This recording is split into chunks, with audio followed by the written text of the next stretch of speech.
بفرصتين مؤكدتين، انفراد في الدقيقة 22 لمحمود قاعود، وادي واحدة عرضية نموذجية لمحمود قاعود برضو جوه منطقة الجزاء بلا اي رقابة جوه المنطقة. افتكروا اهوت في الدقيقة 40، في الدقيقة 40 والدقيقة 22 فرصتين حقيقيتين لنادي المنيا.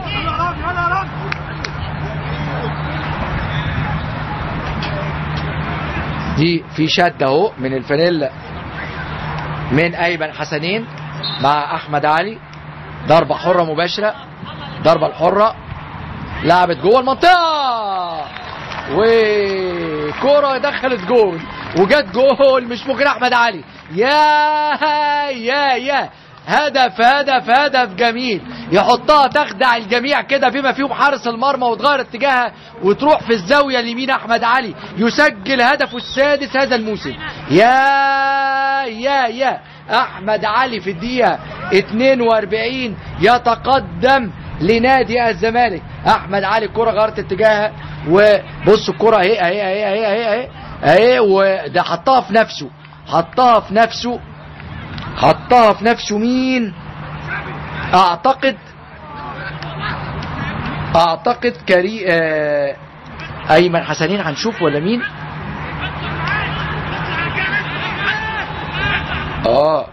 حطها في نفسه رامي ربيع. كان في عصر ميدو وكان في المباراة الثانية اللي قاد فيها ميدو نادي الزمالك امام بتروجيت.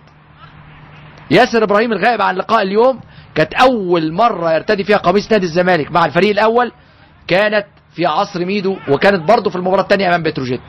ادي كورة على طول واختراق والعرضية والثاني، يا احمد علي مكتوب له النهارده يجيب جول، مكتوب له النهارده يجيب جول. الهدف الثاني، الهدف الثاني لنادي الزمالك والهدف السادس لاحمد علي.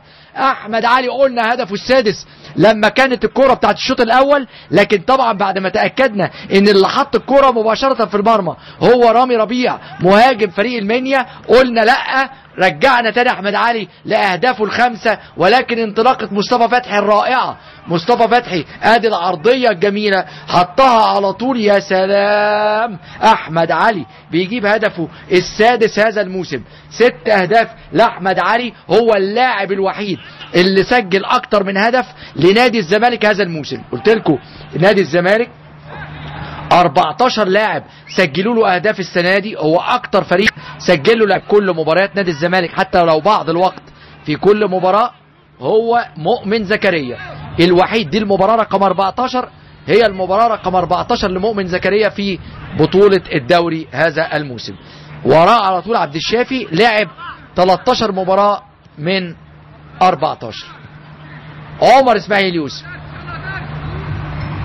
مصطفى فتحي، ادي مصطفى فتحي عاملها جوه المنطقه، وتاني مؤمن زكريا، وادي تاني الانطلاقه ومؤمن وجول جميل، يا ولد يا توج مجهوده في المباراة، يا روعة روعة روعة يا مؤمن. والله حاسس ان هو مش هيخلص الماتش ده بدون ان يسجل فعلا. لسه بتكلم عنه اكتر من مرة، بقول لكم لعيب مقاتل، بقول لكم فايتر، بقول لكم لعيب يقدر يغير مركزه ويغير اماكنه، واحد من الجوكرز في الكرة المصرية، لعيب مميز جدا. خد الكرة اهو وعدى بيها يا ولد، وعدى في الزحمة وحط نفسه في موقف حلو جدا في مواجهة المرمى، ولعبها تشيب خفيف كده قوي قوي، جميلة جميلة. يا للصبح، يا للصبح، مش ممكن. حلوة حلوة حلوة حلوة حلوة حلوة.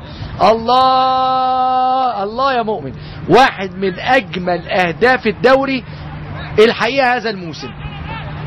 يعني انا في دماغي كده 5-6 اهداف الحقيقة احط لكم نموذج اللي هو اللي يحتذى بيه دائما. فاول. الهدف الثاني كان لاحمد علي في الدقيقة 63 من عرضية رائعة لمصطفى فتحي، والهدف الثالث مؤمن زكريا في الدقيقة 88 بكورة مجهود فردي رائع.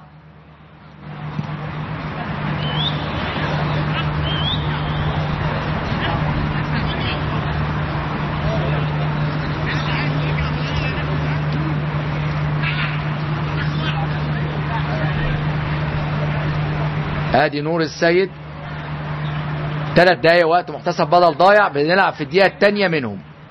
ونادي الزمالك على مشارف النقطة رقم 25 اللي تؤهله للقفز إلى المركز الثاني لأول مرة في المجموعة الثانية لبطولة الدوري. فتح الله هيشوط في الجول على طول، فعلا في الجول،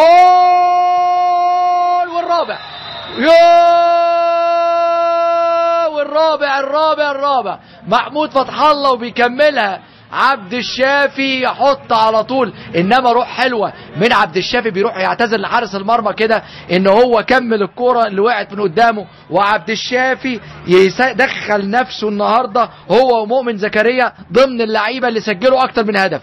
قلت لكم من شويه ان ما كانش فيه لعيبه سجلوا اكتر من هدف الا فقط احمد علي. النهارده دخل مؤمن زكريا سجل هدفه الثاني، وايضا سجل هدفه الثاني عبد الشافي. مؤمن زكريا يمكن ما سجلش في الدوري، سجل في بطولة افريقيا، لكن عبد الشافي كان مسجل هدف في طلائع الجيش وبيجيب هدفه الثاني. وادي اللقطة الجميلة، لقطة